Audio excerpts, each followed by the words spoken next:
ein ganz besonderer Part von der Weihnachtszeit, der Adventszeit, sind die schönen Weihnachtslieder, das ich am Anfang auch sehe. Und ich nehme an, wir haben alle unsere Lieblings-Weihnachtslieder, nicht? Wenn ich fragen würde, was ist dein bestes oder Lieblings-Weihnachtslied, wann Lieder kommen am Sinn? Silent Night, Stille Nacht, sei gut. Noch weint? Away in a Manger, ja. Joy to the World, freudig Welt. Das ja viele, nicht? Und ich weiß, unsere Kinder, die gleichen auch so sehr, die Weihnachtslieder zu singen. Die sind so fern, so schön. Und was von diesen Weihnachtslieder, die sind all ein paar hundert Jahre alt. Habt ihr das gewusst? Was von diesen Liedern sind nur alt? Zum Beispiel, Stille Nacht wird erwähnt, Silent Night. Silent Night oder Stille Nacht wird zum ersten Mal im Jahr 1818 gesungen. So das ist etwa 200 Jahre alt. Und das wir in Deutsch oder in Englisch wäre. It's a beautiful song, Stille Nacht. Und das hat auch einen großen und wichtigen Text. 200 Jahre alt. Und dort gibt es aber auch einige Leute, die sich auf die Geburt Christi beziehen, die all an der Schrift Gottes erwähnt wurden. Das stimmt, du sind 3 oder 4 Weihnachtslieder in Gottes Wort. Und wir wollen mit Gottes Hilfe über diese nächste Werk sind ja diese Lieder betrachten, diese erste Weihnachtslieder betrachten und sein mit Gottes Hilfe, woran die so wichtig sind und woran die noch für uns von der wertvoll sind. Die haben ganz wichtige Wert. Diese Lieder kommen von Gott. Da sind es. Und wir wollen von der Marius ans erste Lied betrachten, da wir hier in Lukas einfängen dann. Und dort ist Marias Lobgesang, so es ans Ewerschrift hier sagt. Ehe wir zu weit in unsere Studien angehen, weil ich erst ein bisschen von dem Kontext reden, von dieser Verse, so dass wir weiten dann, woran Maria diese Dinge singen deit oder sagen deit. In Lukas 1 wird uns gesagt, wo ein Engel Gottes, was wir sie nennen? Gabriel, ja, Dankeschön.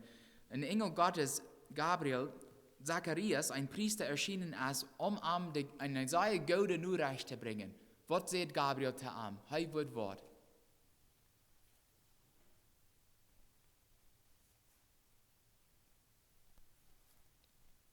Wer weiß? Ein Kind kriegen, nicht? Er wird ein Vater werden. Ja, seine Frau Elisabeth wird ihm ein Sehen bringen. Und für mich als 9 Monate muss Zacharias Stamm sein. Er kann für 9 Monate nicht verteilen. Wovon nicht? Warum nicht?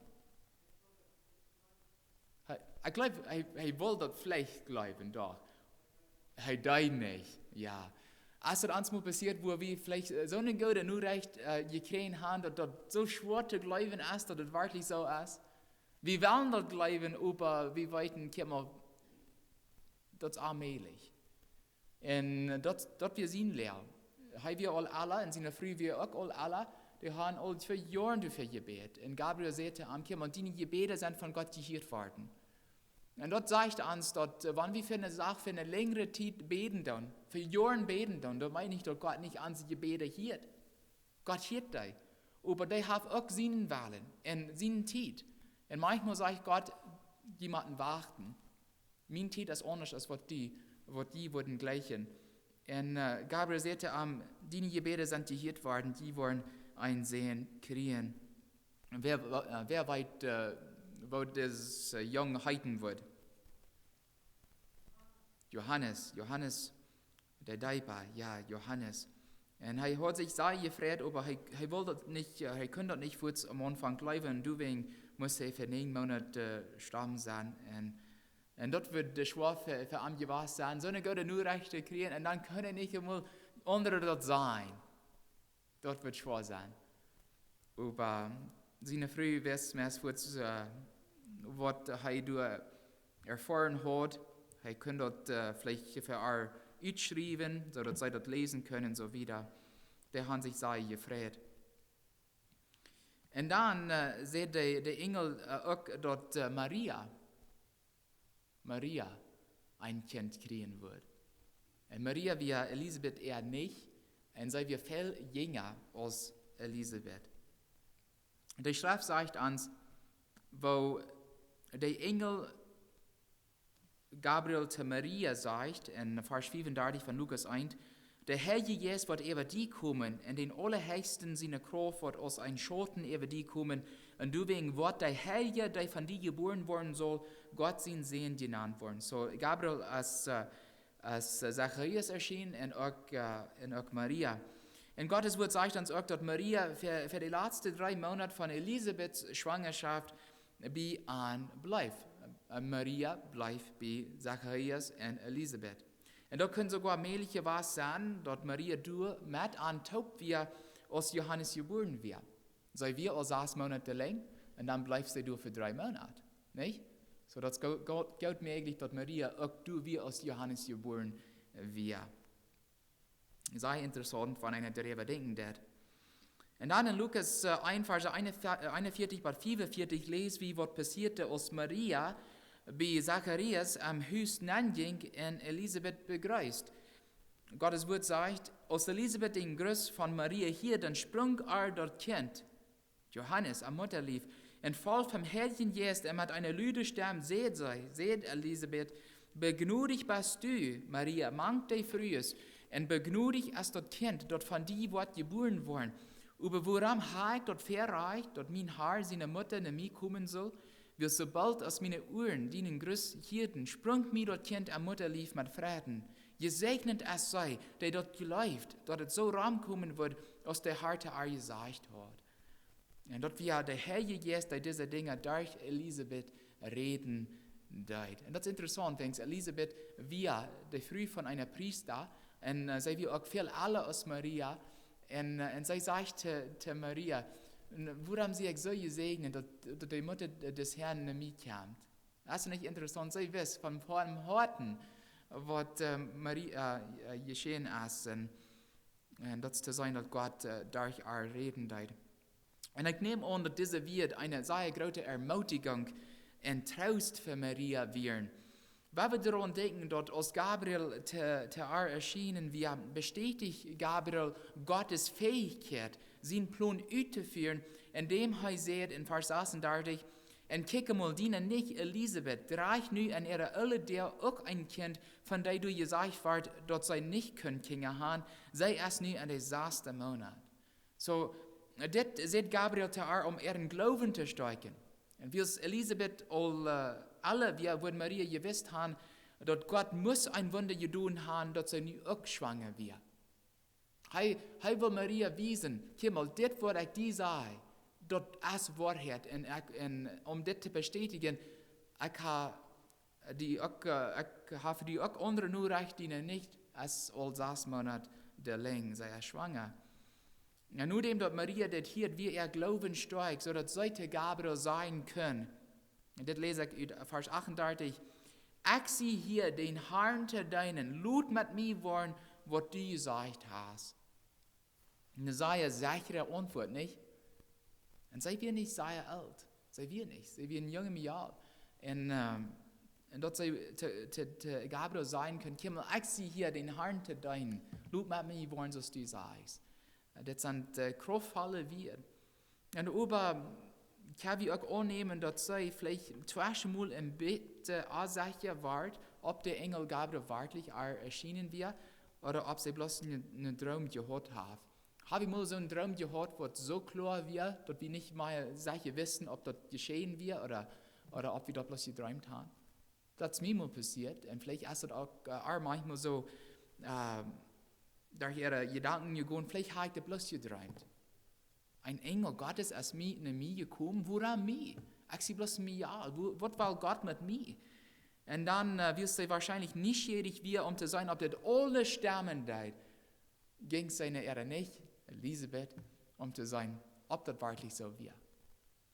Und dann sagt er, los, als sie durch an ihr Haus ankommen, dann sieht Elisabeth kurz, kriegt dort, was sie hören will. das stimmt alles, was Gott gesagt hat. Und das sind sehr kraftvolle Werte, was sie von nicht hielt. Und dort wir alles Christus Engel, der Engel Gabriel zu erzählt. Elisabeth, wir als 6 Monate lang, und das wir losen hat, Elisabeth von Maria, ihre Schwangerschaft durch den Heiligen Geist, ihr wisst. Und die mir wichtig geworden sind, fing wie in Vers 44, wo Elisabeth sagt, gesegnet es sei, der dort läuft, dort es so rankommen wird, aus der Harte gesagt hat. Und diese wird sollen uns auch ermutigen, einmal dort zu tun, was Gott uns sein wird. Und dort wie Gottes Leitung auch einmal folgen tun. Dort wie Gottes Traub einmal annehmen tun. Das ist sehr ermutigend, wenn Gott uns zweimal wiesen wird, dort wie die reichen Entscheidungen im Leben gemerkt haben. Christus, Gott, Maria dort damals wiesen, dass durch Elisabeth wird. Sie wissen nicht, was sie tun soll. Sie wir so, I don't know, vielleicht habe ich sein, sei wir vielleicht mit Sache über das ganze Sache. Und Elisabeth sagte, Kimmel, gesegnet bist du, wie willst du dort geläuft hast, dort es so rankommen wird, aus der Hart, die dort gesagt hat. Und manchmal, wenn Gott uns zu Wort raupen wird und wir dort tun, das kann für uns schwer sein. Vielleicht sagen Menschen zu uns, meinst du wirklich, Gott will das von dir? Ich weiß, als ich mit der Predigt anfangen, da sehen auch was von meinen eigenen Familienmitgliedern, meinst du wirklich, du sollst Prediger sein? Und für einen ist das dann doch schwer. Das ist schwer. Wenn es eine will eine Stattung kriegen, besonders wenn einer so einen großen Glaubensschritt nimmt. Und dann, wenn einer kurz Gegenstand treffen wird, ist das schwer. Das ist schwer. Und hier wie einer, was Maria starten deit. Gesegnet es sei, der dort läuft, dort es so rankommen wird, was der Herr zu gesagt hat. Und liebe Geschwister, gesegnet sei wie, wenn wir Gott immer glauben tun und Gottes Raub immer annehmen tun. Gesegnet sei wie. Als Maria dieser wird von Elisabeth hier, dankte sei Gott durch ein Leid. Wir werden von der Karts Leid betrachten und sein Wurm für uns als Kinder Gottes so wichtig ist. Marias Leid kann in 2 Teilen geteilt werden. Wir fangen den ersten Teil an der Verse 46 bis 50. Im ersten Teil dankte Maria Gott für dort, was Gott für ihr getan hat. Bei Verse 46 bis 48a war lesen. Lukas 1, Verse 46 bis 48a. Und Maria sagt, meine Seele luft den Herrn, und meine Jes freut sich an Gott, meinen Heiland. Er hat mir seine geringe Dienst mir nicht vergeten. Was meint sie hier, dass sie mich nicht vergeten hat, oder dass Gott mich nicht vergeten hat? Das sind viele, was Marias Leid mit Hannas Gebet von 1. Samuel Kapitel 2 vergleichen. Hannah, wer wie Hannah? Was weiß wir von Hannah?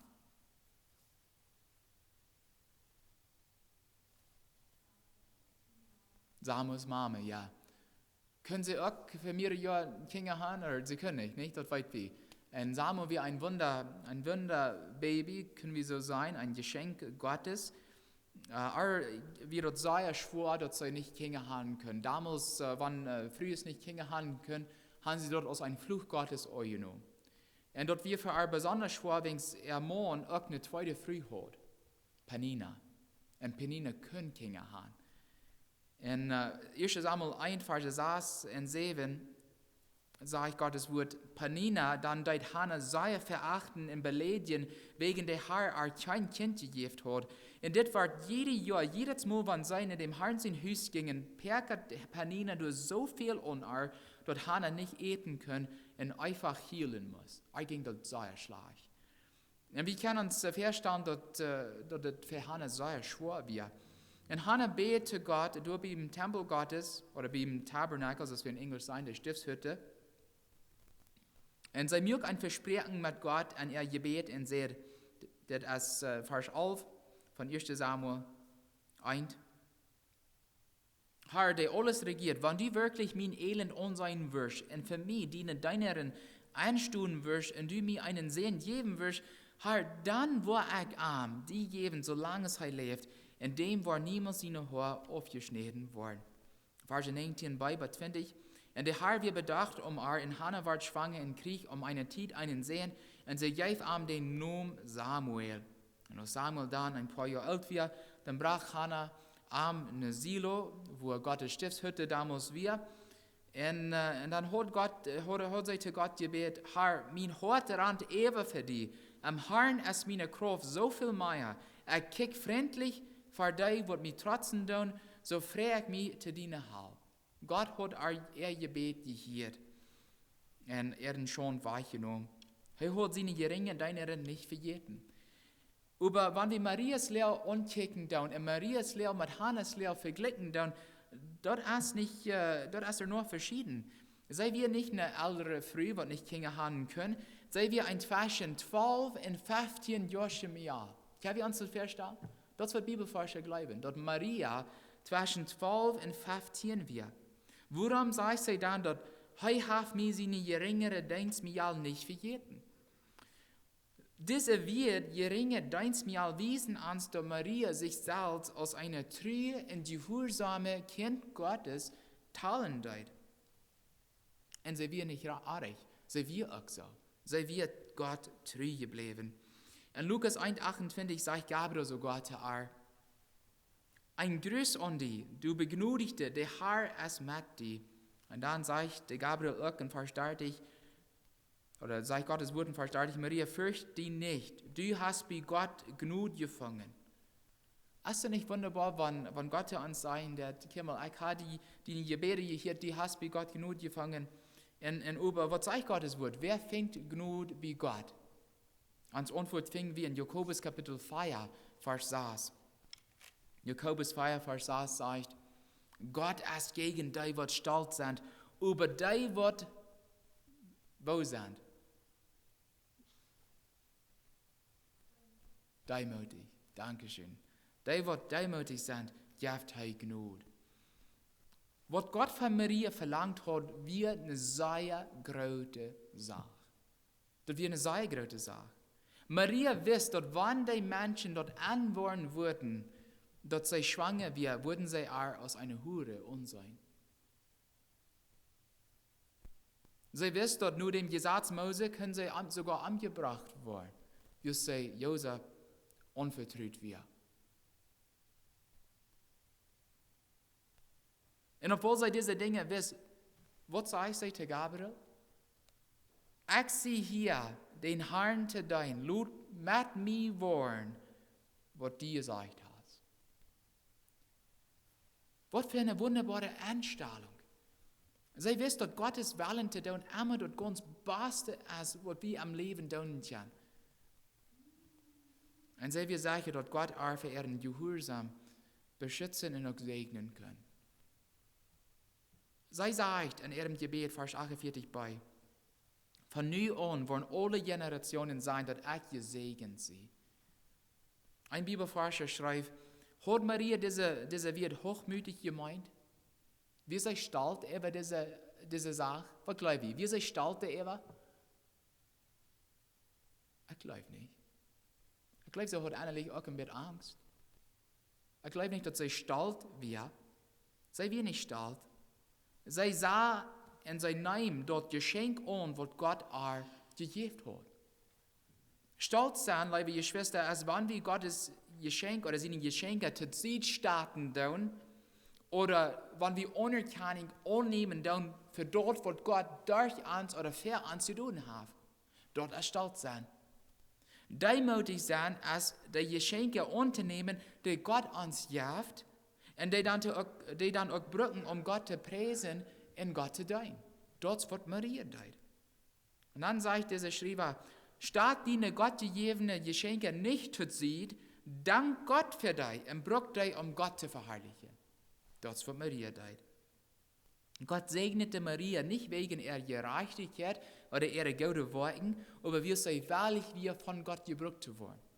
Und dass sie demütig bleibt. Und das sei wie auch in Lukas 11, Vers 27. Lukas 11, 27. Du so lesen wir in Gottes Wort, wo Jesus über was Dinge ungerechten deut. Und dann sagt Gottes Wort, dann seht eine Frau aus dem Volk mit lüder Stamm, Gesegnet ist dein Lief, der die gedreht hat. Anders gesagt, gesegnet ist deine Mame, bis sie die gedreht hat. Und Jesus gibt eine sehr wichtige Antwort. Jesus sagt, noch mehr gesegnet sind die Gott sein wird hier und down, was dort sagt. Und an andere Stelle sagt er noch, das sind meine Mame und meine Brüder. Wer mich wird hier und annimmt und der.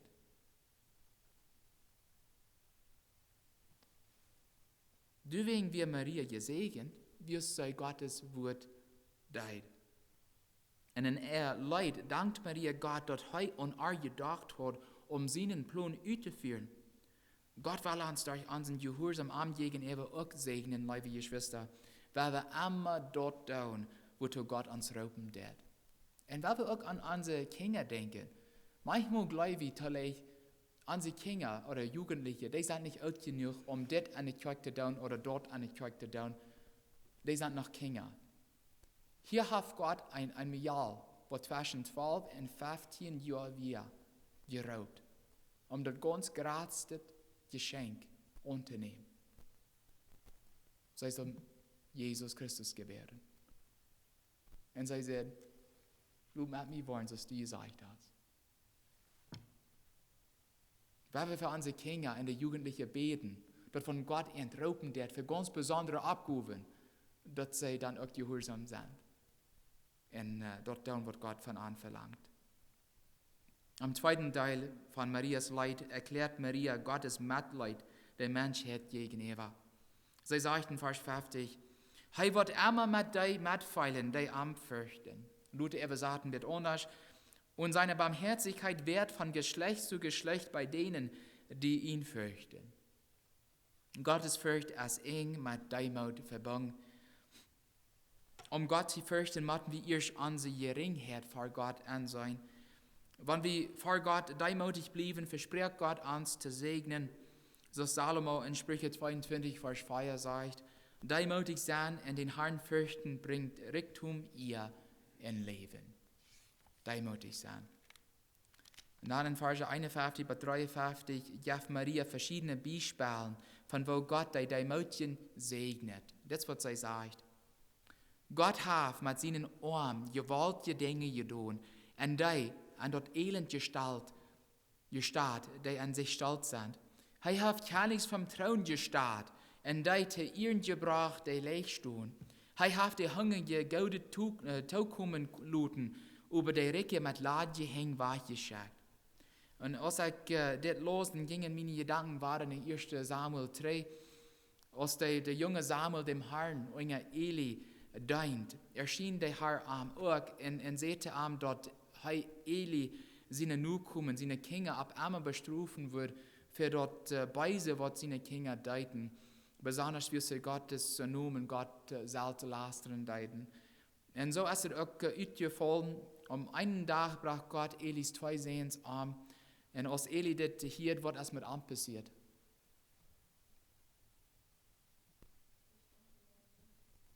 Der starb, ja. Gottes Wort sagt, er fall über und brücht sein Genick und starb. Der will auch alle. Und wer hat dann das Recht über Israel ersagt? Seine Sehenswillen war, wer hat seine Städte genommen? Samuel selbst, ja. Und dann war es Jahren Luther, versammelten die Leder von Israel sich taub in Rama mit Samuel und wollen haben, dass er ein König über Israel stellen soll, so dass die Israeliten Kriegs aus all die anderen Länder können sein. Die hatten noch was viel Besseres als all die anderen Länder. Die hatten Gott selbst als ihren König.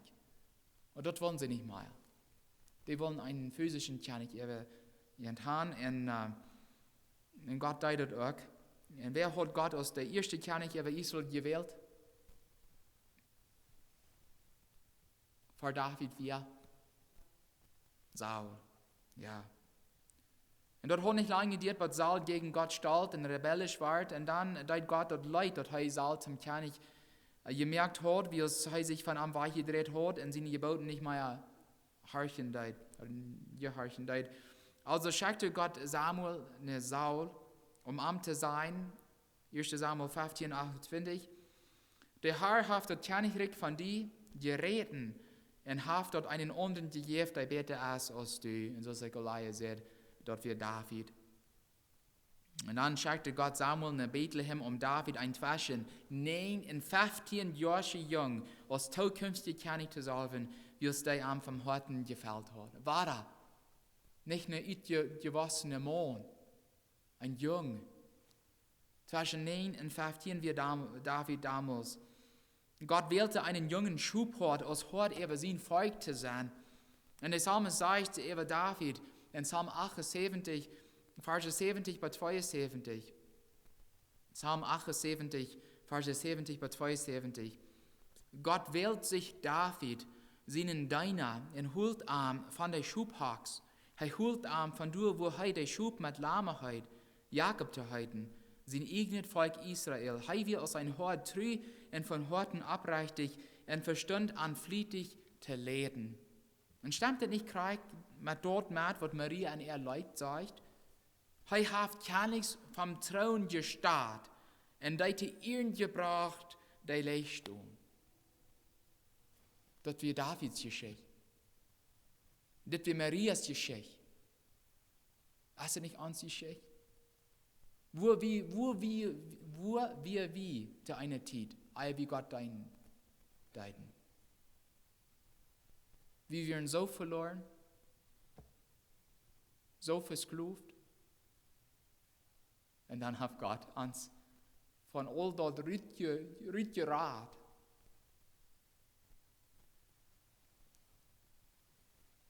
Gott hält seine Gnade und Mitleid über seine Deimutje Deinasch.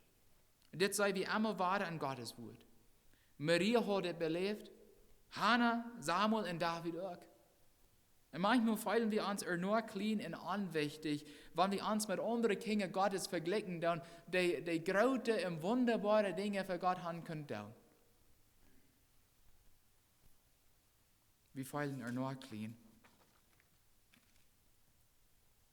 Aber habe ich mal darüber gedacht, dass vielleicht als der Ursache, warum Gott die Menschen hat können so wunderbar bringen, wie sie gehorsam bleiben und demütig bleiben. Gott brauchte ein gehorsamer, demütiger Jahr, um seinen Sohn an die Welt zu bringen. Maria. Eine demütige Frau, Hannah, um der Mutter über eine wichtige Prophet zu sein. Ein demütiger Prophet, Samuel, um sein Volk zu richten. Und einen jungen Schubhort aus Hort über sein Volk zu sein, David. In Verse 44 und 45 schließt Maria ihr Leid mit den Wort, Gott halb seinen Knecht Israel und fällt immer mit seinem Volk, mit Abraham und seinen Nachkommen, so als heute unsere Vater gesagt hat. Wenn Gott uns eine Abgabe gibt, liebe Geschwister, verspricht er uns, du mit dir helfen. Maria hat auch am Anfang Angst. Sie soll nicht mal bloß Gottes Sehen zur Welt bringen. Sie soll die physische und irdische Mame über Jesus sein. Können wir uns vorstellen, was für eine Abgabe dort wir?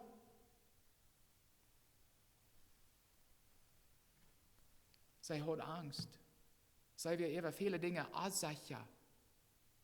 Aber sie hat hier gesungen, zu Gott ist ihr, Gott fällt mit uns mit. Er weiß, was wir feilen da. Und er verspricht uns zu helfen, wann wir demütig bleiben. Wann wir sein Wort gehorchen da. Dann bleibt er bei uns und wird uns helfen, seine Arbeit zu tun, die Dinge zu tun, wozu er uns rauben wird. Und wir haben, liebe Geschwister, niemals eine Ausrede, um dort nicht zu tun, was Gott von uns wünscht. Das er verspricht uns zu helfen. Möge Gott uns helfen, das zu sein. Amen.